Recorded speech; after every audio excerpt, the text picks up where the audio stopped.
Hello friends. Most of the time whenever I am not traveling, though it happens very rarely, मैं ज़्यादातर travelling ही करता हूँ और ऐसा वक्त निकाल ही ले जाता हूँ अपने लिए कि जब मुझे कहीं नेचर के बीच जाने का मौका लगे।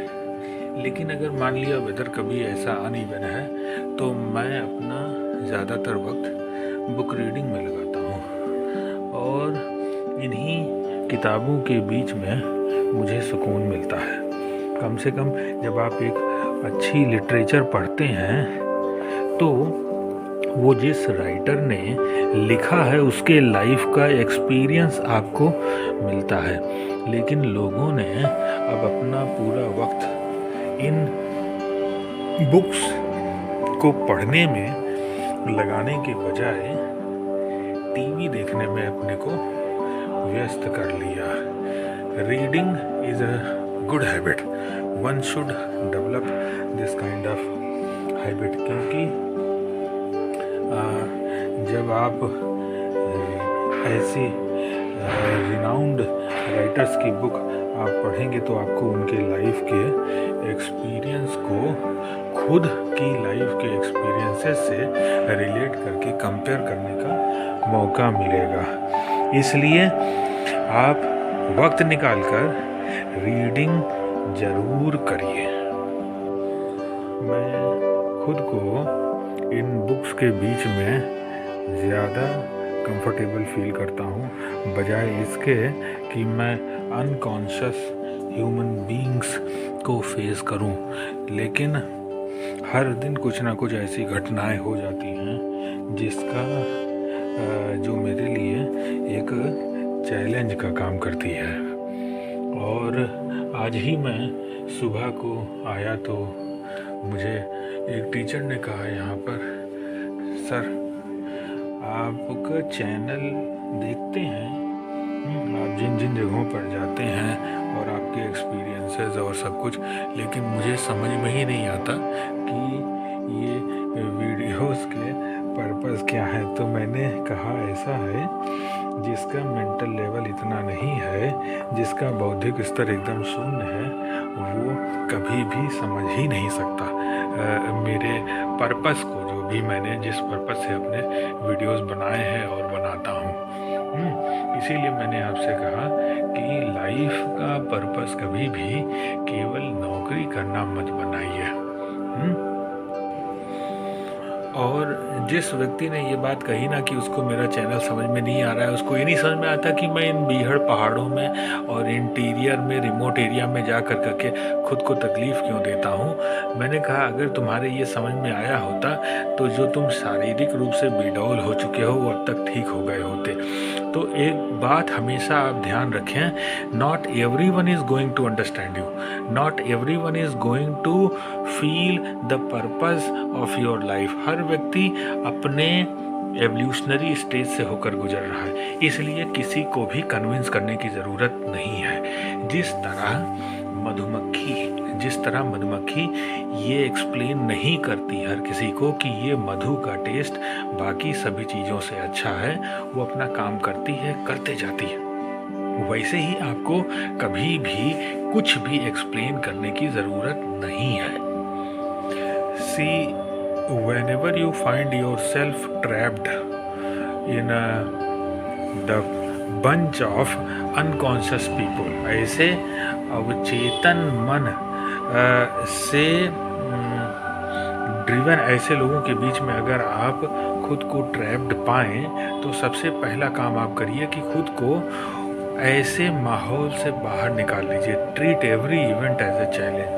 और आज सुबह को अच्छा खासा मैं फ्रेश होकर करके आया और जब इस तरीके से निगेटिविटी चारों तरफ मैं देखता हूँ तो मैं ये सोचता हूँ कि मैं और क्या करूँ कि जिससे इन लोगों के अंदर कुछ इनका बौद्धिक स्तर ऊपर उठे। आप टाइम मानिए, हर व्यक्ति जिसने अपनी पढ़ाई भी इस पर्पस से की है कि केवल नौकरी करना है बस, और एक क्यों पैदा हुए नहीं पता, ज़िंदगी का मकसद क्या है ये नहीं पता, ज़िंदगी का केवल एक ही मकसद है नौकरी। Majority of the population you will find that the sole purpose of their life is to get job, हाँ, इसीलिए वो पढ़ाई कर रहे हैं कि वो डिग्री सर्टिफिकेट इकट्ठा कर करके बस नौकरी करेंगे। ये जो व्यवसायीकरण हो गया शिक्षा का, यही सभी समस्याओं की जड़ है। किसी को ये भी नहीं महसूस होता कि हम अपनी ज़िंदगी को किस तरफ लेकर के जा रहे हैं।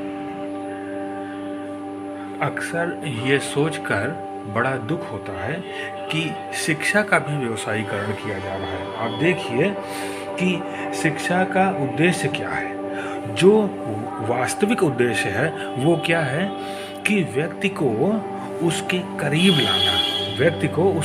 लाना।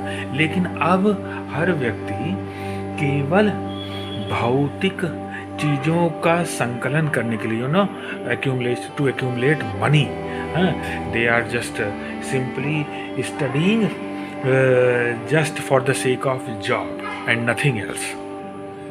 मुझे स्मरण आता है कि मेरे ख्याल से मुझे 5-6 दिन हो गया होगा, 6-7 दिन हो गया होगा अपना लास्ट वीडियो बनाए हुए।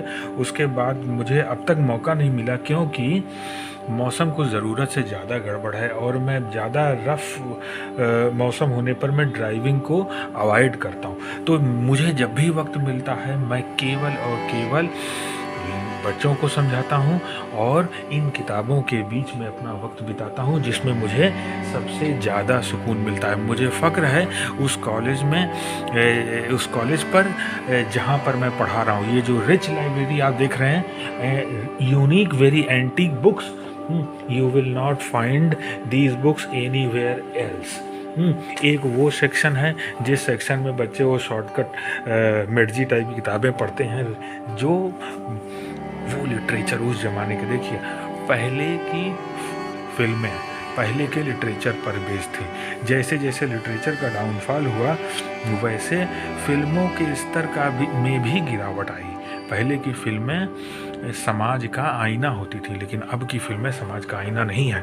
अगर आपको सच में